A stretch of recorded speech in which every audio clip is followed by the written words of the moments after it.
Pero bago tayo magpatuloy ay pakilike ang ating video. Ganun din ang subscribe button, pati na rin ang bell icon para lagi kayong updated sa mga parating ko pang mga uploads.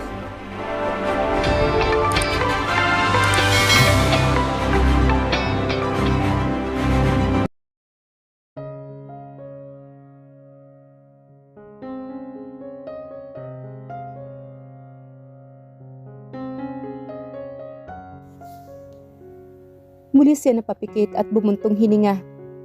Hindi niya binubuksan ang mga mata at lumunok. I'm sorry kung nasaktan kita. Sorry? Pagkatapos mo akong gawing katawa-tawa? Pagkatapos mong agawin sa akin ang taong mahal ko? Ganun lang yon? Sorry? Kita niya ang matinding galit nito sa mukha nito dahil sa liwanag ng ilaw na nagmumula sa poste. Maging ang pamumula ng mga mata nito ay naaaninag niya. Panay naman ang tambol ng kanyang dibdib. Panay ang kanyang lunok. Kung nakakamatay lang ang titig ni Sandra, ay malamang na nakabulagta na siya. Sana tinuloy-tuloy mo na lang ang pag-arte mo na sekretary niya. Umarte ka na lang sana. Sinagad-sagad mo na lang sana. Marahang lumakad si Sandra patungo sa kanya. Ngunit nanatili siya. Hindi naman siguro siya nito kayang saktan. Lalo pa at nakikita niyang hindi nito kayang ikuyom ang mga kamay nito. Marahil sa laki ng sugat nito sa kaliwang palapulsuhan. Sugat na siya ang dahilan. Kailan ka pa kakapit sa kanya ha? Wala na ang matandang Velasco. Kaya sa batang Velasco ka na naman kumakapit. Ani pa nito kasabay na mapang-uyam ng ngiti. Sandra, insultuhin mo na ang pagkatao ko. Huwag lang ang yumaong doon. Aniya kasabay ng pagninig ng kanyang boses. Nanginginig siya hindi dahil sa natatakot siya, kundi dahil sa biglang pagdawit nito sa pangalan ng yumaong doon. Why? Does it hurt to hear the truth ha, Violet? No, not at all, Sandra. Mahinahon ngunit may diin niyang sabi. She stepped backwards dahil tila ilang dangkal na lang ang layo nito mula sa kanya. Muling humakbang si Sandra palapit sa kanya. Pilit itong lumalapit sa kanya. Tila nakakapaso ang talim ng titig nito. One of this day, iiwan ka niya at babalik siya sa akin. Tandaan mo yan, Violet. At kung mangyayari man iyon, kusang loob ko siyang bibitawan. Kapag napatunayan ni Greg na mas mahal ka niya ng higit sa pagmamahal niya para sa akin. At pag napatunayan ni Greg na mas kailangan ka niya kaysa sa kailangan niya ako, walang pagdadalawang isip na palalayain ko siya. Walang katul na sabi niya rito. Then leave. He doesn't love you. He doesn't need you. Muli nitong sigaw sa kanya. He loves me, Violet. And he needs me more than he needs you. You stop. Tumigil ka na. You stop hurting yourself, Sandra. Dahil hindi ko iiwan ang asawa ko at akin lang ang asawa ko. Mariin niyang sabi, kasabay na muling pagninig ng kanyang boses. Aalis lang ako. Kapag siya na mismo ang nagsabi na hindi niya ako mahal. Kapag siya na mismo ang nagparamdam sa akin na hindi na niya ako kailangan. Taas baba ang kanyang dibdib. At ang kaninang pagtitimpi ay tila unti-unting napipigtas. Ano ang kaya mong gawin para sa kanya ha? Ang magtanim ng gulay sa hasyenda? Ang mag-alaga ng mga kabayo at baka sa rancho? Nang uuyam na wika ni Sandra sa kanya. Isa kang mababang uring babae at mukhang pera. Tumigil ka na, Sandra. Tuluyan na napigtas ang kanyang pagtitimpi. I am his wife. And yet, you're here in front of me telling me to stay away from my husband? At ipinagsisiksikan mo ang sarili mo? Mapang-uyam siyang ngumiti rito. Sino sa atin ngayon ang mababang uri ng babae? You! Itinaas ni Sandra ang kanang palad nito at akma siya nitong sasampalin. Don't you dare! Matigas na wika niya. Nabitin sa ere ang palad nito sa akmang pagsampal nito sa kanya. Matalim siyang tinitigan ni Sandra, kasabay ng pagtiim ng bagang at pamumula ng mga mata nitong nakatitig sa kanya. Tandaan mo, Sandra, na mas malalaki at malalakas sa iyo ang mga baka at kabayo na inaalagaan ko sa rancho. Sa oras na dumapo ang palad mo sa mukha ko, baka tuluyan mo nang hindi magamit yung kamay mo. Pinantayan niya ang intensidad ng mga titig ni Sandra. Walang kahit na anong pagkakataon para hayaan niyang bastusin siya at maliitin at sakta ng kahit na sino. Pinalaki siyang may respeto sa ibang tao at maging mapagkumbaba. Kaya kahit nasasaktan siya, ay pilit niya pa ring inuunawa ang sitwasyon. Ngunit saktan siya ng pisikal. Ibang usapan na iyon. Ibinaba ni Sandra ang palad nitong nakabitin sa ere, sabay tulak sa kanya. Napaatras siya. I will show you who I am, and you will regret everything you have done. Mali ka ng taong binangga, Violet. Kilala na kita, Sandra, at salamat sa iyo sa pagpapakita mo ng tunay na kulay mo. Wika niya at humakbang. Akma niyang iiwan si Sandra. Wala nang saysay na kausapin pa niya ito. Sarado pa ang utak nito at namayani ang galit sa puso nito. Maaaring makapagsalita siya ng mas masasakit na mga salita, pero sa kaibuturan ng puso niya ay ayaw niyang makasakit ng damdamin ng iba. Sinabi niya ang mga katagang iyon para ipagtanggol ang kanyang sarili. Nakadalawang hakbang na siya nang muli niya itong binalingan. Uulitin ko. Patawarin mo ako kung nasaktan kita, Sandra. I didn't mean it. Nagkataon na pareho tayo ng taong minahal. Napabuntong hininga siya. And stop hurting yourself. Ani niya at muling tumalikod. Akin siya, Violet. Natigil siya sa paghakbang. Asawa ko siya, Sandra. Muli niya itong hinarap at natigilan siya na makita ang luha sa mga mata nito. Katulad ng sinabi ko, kung darating man ang panahon na ma-realize niya na ikaw ang mahal niya, na ikaw ang kailangan niya. Muli siya na pabuntong hininga. Palalayain ko siya. Buong puso ko siyang ipapaubaya sa iyo. Hindi niya na napigilan ang paggaralgal ng boses niya. Dahil yan ang ibig sabihin ng tunay na pagmamahal. Ang totoong pagmamahal ay hindi nakakasakal. Magpaparaya at magpapaubaya. Hindi mo kailangan ang magbakaawa. Dahil kung para siya sa'yo, ay babalik siya sa'yo. Kaya itigil mo na ang pananakit mo sa iyong sarili. Dahil paano ka pa niya babalikan kung bangkay ka na at inuuod ka na? Violet! Malakas na sigaw na lalaki ang napagpipitlag sa kanya. What the? Nag-aapoy na tingin ang binigay sa kanya ni Ryan. Can you even consider her situation? She almost killed herself because of you. Malakas na bulyaw nito sa kanya. Sino nagbigay ng permiso sa'yo para sigawan ang asawa ko, Ryan? Malakas na sigaw na nanggaling sa kanilang likuran. Halos tumalon ang puso niya sa kanyang dibdib. Napalingon siya sa kanyang likuran. Nanatiling nakatayo si Greg habang nakakuyom ang mga kamao nito. Ang pamilyar na aura ng kanyang asawa kapag galit na galit ito. Binigyan ba kita ng pahintulot para sigawan ng asawa ko, Ryan? Muling marahas na sigaw ni Greg. Greg! Umiiyak na wika naman ni Sandra. Akma itong lalapit kay Greg. Diyan ka lang, Sandra.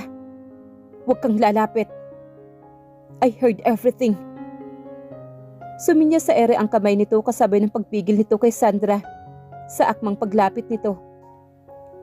Pinapayagan kitang sampalin at saktan ako. Ang insultuhin ako dahil aminado ako na may kasalanan ako sa'yo. At tinatanggap ko ang lahat ng masasakit na salita na galing sa'yo. Because yes, I am jerk and actual for hurting a beautiful woman like you. Ngumiti si Greg at matiim na tinitigan si Ryan. She is now single, Ryan. Bakit hindi ka magtapat sa kanya? You actual jerk, shut up! Muling sigaw naman ni Sandra kay Greg. That's it, Sandra. Sa akin mo ibunton ang galit mo. Sa akin ka magalit, ako ang insultuhin mo at saktan mo. Huwag ang asawa ko. She is precious to me. She is my treasure. The love of my life. My light, my everything. So stay away from her. Bago ko makalimutan na may pinagsamahan tayo. Bago ko makalimutan na kaibigan kita. Stay away from my wife. Mariin ang bawat katagang binibitawan ni Greg. Napakagat siya sa kanyang ibabang labi. Kasabay ng pagpatak ng luha na kanina niya lang pinipigilan. Gustong magdiwang ng puso niya ngunit hindi niya magawa iyon. Ang makita ang sakit sa mukha ni Sandra ay nakakaramdam siya ng awa para dito. Dahil nasasaktan ito ng dahil sa kanya. Ito ang kahinaan niya, ang makakita ng taong nasasaktan. Kung may magagawa lang siya upang maibsan ang sakit na nararamdaman ngayon ni Sandra, ay ginawa na niya. Ngunit tanging si Greg lamang ang makakaalis sa sakit na ngayon ay nararamdaman ni Sandra. At tanging si Greg lang. Si Greg na pagmamayari na niya. Si Greg na hindi niya kayang isuko. Minahal kita. Wala akong ibang ginawa kundi ang mahalin ka. Why are you so cruel? What have I done for you to hurt me? Greg, please. We can start anew. I will forget everything, and I will forgive you for having an affair with her. Lumandas ang masaganang luha sa mga mata ni Sandra. Walang patid ang hikbi nito habang tila nagmamakaawa kay Greg. Nababanaag niya ang matinding sakit sa mga mata ni Sandra. The unbearable pain, the agony. Wala itong kasalanan para danasin ang ganong katinding sakit. Malupit ba siya sa pag-iingat niya kay Greg? Piping tanong niya sa sarili habang walang patid ang paglandas ng luha sa kanyang mga mata na dumadaloy sa kanyang pisngi. Iniangat niya ang isang palad at marahang pinahid ang kanyang luha. Ngunit hindi. Kung malupit at makasalanan ang pagkakaroon ng asawa, handa siyang maging malupit at makasalanan. Siya ang asawa ko, Sandra. Siya ang buhay ko. Muling wika ni Greg. So stop. I already made it clear to you. Not just once, not twice, but many times I told you that I'm madly in love with my wife. So stop it. No. No. You don't love her. Ganting sigaw naman ni Sandra. Sandra already caught the attentions of some people around them. Napapatingin na ang mga ito sa gawin nila. It's impossible to fall in love with someone you know in short a period of time. Sarkastikong wika nito.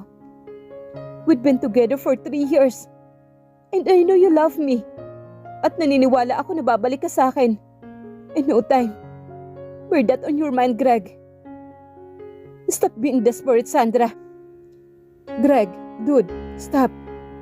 You already caused her too much pain. Wika naman ni Ryan. Maging sa kanya ay napalingon ito. Tila may kakaiba sa tingin nito sa kanya. Galit. Ito ang tamang paglalarawan sa mga tingin na ibinibigay nito sa kanya. Humarang siya sa asawa niya at pilit na kinukuha ang atensyon nito. Natatakot na siya na baka ito at si Ryan ay magkasakitan pa. Greg, tawag niya sa pangalan ng asawa niya. Hinawakan niya ito sa dibdib. Please, tama na. Nanginginig ang kanyang boses, maging ang kanyang mga kamay ay nakapatong sa dibdib nito, ay nanginginig kasabay ng pagbalong ng kanyang mga luha. Shit! Marahas na mura naman ni Greg. Please, sweetheart. Pagpapatahan nito sa kanya. Nararamdaman niya sa pamamagitan ng palad niya ang pagtahip ng malakas na dibdib ng asawa. Hinawakan nito ang mukha niya at pinahid nito ang mga luha niya sa pamamagitan ng daliri nito. Napapikit siya at napahawak sa magkabilang palad ng asawa niya na nasa magkabila niyang pisngi, kasabay ng muling pagpatak ng kanyang mga luha. Mariing hinalikan siya ni Greg. Maging ang dila nito ay lumanda sa kaloob-looban ng kanyang bibig. He kissed her in front of Ryan and Sandra. Hindi niya magawang tumugo ng tama. Nanginginig ang mga labi niya habang dumadaloy ang kanyang luha sa kanyang pisngi. Marahan na pinutol ni Greg ang halikan nila at matiim siya nitong tinitigan. Stop crying, sweetheart. Muli nitong pinawi ang luha niya at niyakap siya nito na mahigpit. Mas lalong umalog ang kanyang balikat at mahinang humihikbi dito. Yes, mananatili siya at handa niyang ipaglaban ang kanyang asawa. Ramdam niya ang matinding pagmamahal nito sa kanya. Hahamakin nito ang lahat, maprotektahan lamang siya. At pinatunayan ito ngayon ng asawa niya. Sweetheart, please stop crying. I'm sorry. Aniya habang sumisigok. Yakap siya nito na mahigpit. Enough. Let's just go home so you can rest. Kung alam ko lang na nandito siya, hindi na sana tayo dito pumunta. Kumalas si Greg sa pagyakap sa kanya at tinilkan siya nito sa noo. At saka nito hinarap si Ryan at Sandra. Ihatid mo na siya pa uwi. Hayaan mo magpahinga siya. Wika nito kay Ryan. Yakap naman ni Ryan si Sandra habang nakabaon ang mukha ni Sandra sa dibdib ni Ryan. No, I'm staying here for tonight, Ryan. Wika ni Sandra pagkatapos marinig ang sinabi ni Greg na ihahatid ito pa uwi. Kailangan mo magpahinga, Sandra. Wika naman ni Ryan. Hindi na hinintay ng asawa niya na umalis si Sandra at Ryan. Agad siya nitong hinila paalis. Dinala siya nito sa living room at hinila papasok sa loob ng comfort room. Agad nitong binuksan ang faucet sa sink. Wash your face. Baka akalain ni Sandra pinaiiyak kita. Wika naman ito. Napangiti naman siya. Hinawakan niya ito sa panga at hinaplos ng daliri ang labi nitong namamaga. Does it hurt? No. Bakit ka ba nagpabugbog? Dahil may kasalanan ako. Pwede din ba kitang bugbugin? Napapuntong hininga naman siya. Dahil may kasalanan ka din sa akin. Sa kama, oo. Tinampal naman niya ito sa braso at suminghot-singhot. Ramdam niya ang paninikit ng kanyang ilong mula sa pag-iyak. Niyakap niya si Greg. Wala siyang ibang gustong gawin kundi maramdaman ang init ng katawan ng asawa niya. Idinikit niya ang tainga sa bandang dibdib ni Greg. Narinig niya ang malakas na tibok ng puso nito. Ang tibok ng puso ng asawa ay tila pinararamdam nito sa kanya kung gaano siya kaswerte sa asawa niya. Tila pangalan niya ang tinitibok ng puso nito. Nagpapasalamat siya sa Diyos sa pagbibigay nito kay Greg sa kanya at sa paggamit kay Don Ramon bilang tulay para makuha niya ito. Niyakap siya ni Greg at marahan na bumuntong hininga. Naririnig mo ba yon? Mahinang sagot naman niya rito. Yung heartbeat ko. Yes. Mahinang usal naman niya rito. My heart is calling out your name. And it's beats only for you. Only for you, Violet. Hinalikan siya nito sa ulo at mas lalong hinigpitan ang pagkakayakap sa kanya. I'm sorry. Kung alam ko lang na ganito ang mangyayari, hindi na sana kita dinala dito ngayon, sweetheart. I'm sorry. It's okay, Greg. Tumingala siya dito. Tinaas niya ang dalawang kamay at hinaplos ang mukha ng asawa niya. Kasabay ng paglandas ng mga daliri niya sa labi nitong namamaga. Thank you for protecting me.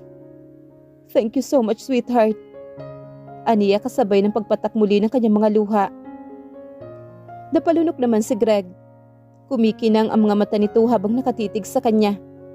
Saka ibinaba ang ulo at binigyan siya ng isang mababaw na halik sa pisngi, ilong, noo at mga labi niya.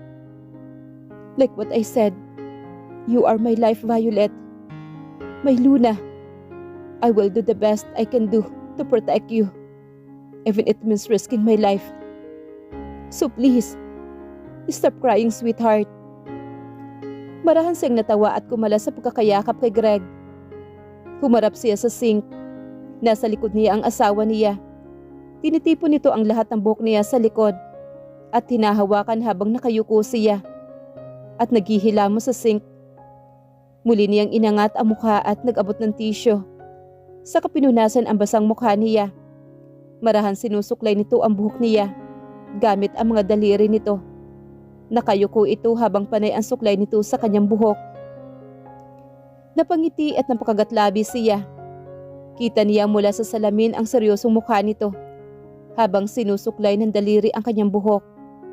Umangat ang mukha ng asawa niya. Nagtama ang kanilang paningin. I love you, sabi niya rito. And I love you more, sweetheart. Sagot naman ni Greg sa kanya sa nagniningning ng mga mata nito. Hinawakan siya nito sa magkabilang balikat at muling binigyan ng magaan na halik sa pisngi. Humarap siya dito at muling hinawakan ito sa panga. Tiningnan niya ito. Uwi na tayo. Gagamutin natin ang sugat mo. Wika niya rito. Balikan muna natin sila at magpaalam. Muli silang bumalik sa pinagdausan ng kasiyahan. Binagtas nila ang daan na magkahawak ng kamay. Napatingin siya sa kanilang magkadaupang palad at muling ngumiti. This is what she needs. Ito ang matagal na niyang pangarap. Lumulundag ang puso niya sa matinding galak. Nasa kanilang mag-asawa ang tingin ng mga kaibigan ni Greg. Malapad naman ang pagkapuknit ng labi ni Felicity. I won! Ani naman nito. Rex, sabay iling nito. What the hell, dude? Hindi ka malang ba ng laban? Wika naman ito. Shut up, Rex. Sabi naman ni Greg sa iritadong boses. Pinaghila siya ng asawa niya ng upuan. Agad siyang umupo. Saka ito umupo sa tabi niya. Pag upo ni Greg ay agad na sinalina ni Sander ng whiskey ang shot glass nito at ibinigay iyon kay Greg.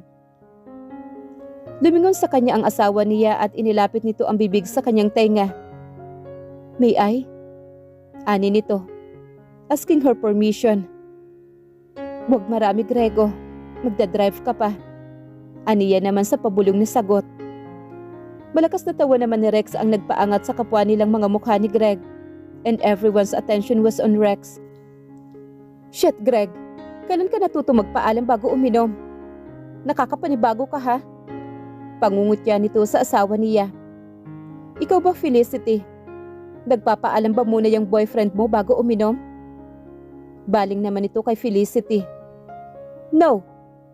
Felicity stares at Randolph. Kasabay ng pagnguso ng labi nito. He is not used to asking permission. He just does whatever he likes. Agad niya na lang akong hinuhubaran every time he wants to make love with me. Bigla ka na lang mapapaungol ng wala sa oras. Nagtawanan ang lahat maliban sa kanya. Uminit ang mukha niya. Hindi niya akalain na ang ganoong kaganda at kaedukadang babae na tulad ni Felicity ay makakapagsalita ng ganoong kabulgar na salita. Naramdaman niya ang marahang pagpisil ni Greg sa kanyang tagiliran. Napalingon siya dito at pinandilatan ng mga mata ang asawa niya. Malawak naman ang naging ngiti ni Greg. Langya mo, Randolph. Brutal ka pala. Ani naman ni Daniel. Kasabay ng malakas na tawa and everyone is laughing. Napangisi naman si Randolph, saka ito tumingin kay Felicity sa namumungay na mga mata. His face was red. Tila ito tinamaan ng iniinom na alak. He is brutal in such a nice way. Seductively brutal. Ani ulit ni Felicity. Stop laughing, Rex. Baka akala mo nakalimutan ko na ang pustahan natin. Baling naman ito kay Rex, na panay naman ang tawa. Tinungga ng asawa niya ang bigay ni Sander na whiskey. Napalingon siya dito. Kita niya maging ang paggalaw ng Adam apple nito nang lunukoy nito ang whiskey. Nilapag ni Greg ang shooting glass sa mesa at muling tumingin sa kanya. Ngumiti ito at ngumiti din siya pabalik dito. Ang kaninang pagpaalam na binabalak nila ay saglit na nakalimutan. Hinayaan niya na lang muna ang asawa na sa pakikipaghalubelo sa mga kaibigan nito. Nasaan ba ang birthday boy? Ani naman ni Daniel. Sabay palingalinga sa paligid. Kumukunti na ang mga tao sa paligid. Pasado 11:00 na ng gabi. Kasama niya si Sandra. Sagot naman ni Greg. Natigil si Rex sa akmang pag-inom ng whiskey at bahagyang tumawa. Saka umiling.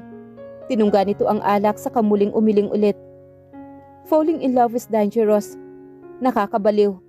At kahit anong talino mo, magiging bobo ka talaga at nagiging tanga pa. Daniels laughed at lumingon ito kay Rex. Bakit parang alam na alam mo? The last time I checked, kung sino-sinong babae lang naman ang karelasyon mo. I may not have a serious relationship, dude. But still I know. Kitam si Greg, nagpabugbog kay Sander. Tiningnan naman ni Rex si Greg. Shit, sinong tao ang matino na basta nilang magpapabugbog? And look at Ryan, he's pathetic. Kahit walang gusto sa kanya si Sandra, he still push himself. Di ba nakakabobo? Ang tanga lang. And look at Sander. Tumigil ka nga, Rex. Wala ako sa mood. Babalang tono naman ni Sander. Rex just laughed at bumaling kina Randolph at Felicity, kasabay ng isang nakakalokong ngiti nito. Huwag mong ituloy ang sasabihin mo, Rex, kung ayaw mong hambalusin kita. Wika naman ni Felicity, sabay taas ng kamay nito at suminya sa ere. Huwag ka magsalita ng patapos, Rex. Hindi mo alam kung kailan ka papanain ni Cupido. At pag nangyari yon, ako ang unang magdidiwang at ipagtitiri kita ng kandila. Marahan namang itinaas ni Greg ang kamay nito at inilagay iyon sa likod ng kanyang upuan. Marahang nilalaro ng daliri nito ang kanyang nakahantad na balikat. Bumaling siya dito at tinitigan ang asawa niya. Nilalaro nito ng isang kamay ang basong may laman ng ice cube at whiskey. Mataman lang itong nakikinig sa mga bangayan at tuksuhan ng mga kaibigan nito. Bullshit that Cupid. Huwag lang siyang magkakamali na ako ang panain niya. I'm happy and contented. Imagine, I can travel anywhere I want nang walang sagabal. Muli itong sumali ng whiskey sa shooting glass nito at bahagyang inalog-alog ang baso. Pag ako pinana niya, langya lang, inunudod ko talaga ang pagmumukha niya at itatarak sa dibdib niya ang panahan niya. And everyone should laugh again. Maging ang asawa niya. Rex has a sense of humor. Hindi mabubor ang kahit na sinong taong makakasalamuhan nito. Guwapo at matipuno, kaya sigurado siya na habulin din ito ng mga babae. Biglang sumagi sa isip niya si Ryan. Now she know kung bakit ganun ang naging pakikitungo nito sa kanya. He loves Sandra. He is in love with her. Hindi niya maisip ang sakit na nararamdaman ni Ryan noong mga panahong naging si Greg at Sandra. Kung gaano kasakit para dito ang makita ang babaeng mahal nito na kasama ang matalik na kaibigan, ang makitang naghahalikan at natutulog na magkasama. Alam niya kung gaano kasakit iyon dahil naranasan niya iyon. Mas pinili ni Ryan ang magpaubaya at suportahan si Greg at Sandra. Ryan and Sandra's love is both selfless. Ryan is hurting kapag nakikita nitong nasasaktan si Sandra, na siya at ang asawa niya ang may kagagawan. Kung pwede lang sana na walang masasaktan. Kung pwede lang sana na maging masaya nang walang ibang taong naaapakan. Ngunit hindi pwede. Kaakibat ng pagmamahal ang sakripisyo. Kaakibat ng pagmamahal ang bawat sakit. Love does not love without sacrifice and pain. Because if it's easy, it's not love. Napatingin naman siya kay Greg na nakangiti ito habang nakikinig sa mga kwento ni Rex. She is willing to face any obstacle and trials along the way just to be with him, to be with Greg. Napalingon sa kanya si Greg. Are you okay, sweetheart? Bukaw nito sa naglalakbay na isip niya. Yeah, okay lang ako. Ang gwapo ko talaga. Kita, natutulala ka ng kakatitig sa akin. Kagatlabing wika naman ito. Tumawa naman siya rito. Lasing ka na. Aniya naman. I'm not. Pero ang puso ko. Tumingin ito sa kanya sa mapungay ng mga mata. Isinubsob nito ang mukha sa lieg niya at pinataka ng mumunting halik. Tumigil ka nga, Greg. Lasing ka na. Saway naman niya rito. Ngumiti lang ito at tumingin sa kanya sa mapupungay ng mga mata. Let's go home. Ani nito sabay pisil sa kanyang mga hita. Bahagyan niyang tinapik ang mga palad nito, kasabay ng pagsiko sa tagiliran. Alam niyang tinatamaan na ito ng alak na iniinom. Panay ang kagat nito sa namamaga nitong mga labi. At ang titig nito sa kanya, maging ang mga kamay nito sa ilalim ng mesa ay lumilikot. Bakit ngayon ka lang? Sabay silang lahat na palingon sa kararating lamang na si Ryan. Inihatid ko si Sandra sa bahay nila. Uwi ka naman ito. At matiim na nakatitig kay Greg. Naroon ang galit. Tiim maging ang mga bagang nito. So, she's here? Ani naman ni Felicity. Sabay tingin na makahulugan sa kanya. Napalunok naman siya. Siguro kailangan na din namin magpaalam. Wika naman ni Greg. Kailangan na magpahinga ng asawa ko. Malalim na din naman ang gabi. Yeah, me too. I need to go to see someone special. Wika naman ni Daniel at tumayo na ang lahat. They give each other a handshake, hug each other, and tap each other back. Maliban sa kanya, hinila siya ni Greg nang makalapit si Daniel sa kanya. Just say goodnight and your goodbyes, Daniel. Hindi mo kailangang halikan ang pisngi ng asawa ko at makipagkamay pa sa kanya. Marahan lang na tumawa si Daniel at tinapik sa balikat si Greg. Kapag kawan ay bumaling ito sa kanya. Good night, Violet. Ani nito sabay taas ng kamay sa ere, showing a sign of goodbye. Good night, Daniel. Ingat ka sa pagmamaneho. Aniya sabay kaway at ngiti rito. I will, Violet. Thanks. Sabay kaway nito sa kanya. Randolph. Tawag naman ang asawa niya kay Randolph. Can we talk for a moment? Oo. Umiling naman si Randolph at minasahi ang noo nito. Medyo lasing na yata akuhan. Ikaw na ang magdadrive mamayang gabi. Ani naman ni Randolph kay Felicity. Sabay halik nito sa pisngi. Alin ang didadrive ko? Ikaw o ang kotse? Ani naman ni Felicity habang hinahaplos ang dibdib ni Randolph. Ibinaba naman ni Randolph ang ulo nito at bumulong sa tenga ni Felicity. Ngumisi lang naman si Felicity habang kagat ang ibabang labi nito. Iniwas niya ang tingin kay Felicity at Randolph. Sweetheart, dito ka muna. May pag-uusapan lang kami ni Randolph. Pagkatapos nito uuwi na tayo. Tango lang ang itinugo niya rito. Lumayo sa kanila si Randolph at ang asawa niya. Are you okay? Tanong ni Felicity sa kanya. Tumango naman siya. Marahas itong bumuntong hininga at kinuha ang kopeta ng wine at sumimsim. Don't be too confident, Violet. Muli nitong ibinaba ang wine glass at tumingin sa kanya. Sa panahon ngayon, kahit maganda ka at sexy, kung malandi ang karibal mo, ay walang magagawa ang ganda at kaseksihan mo. Hindi sapat na maganda at sexy ka lang.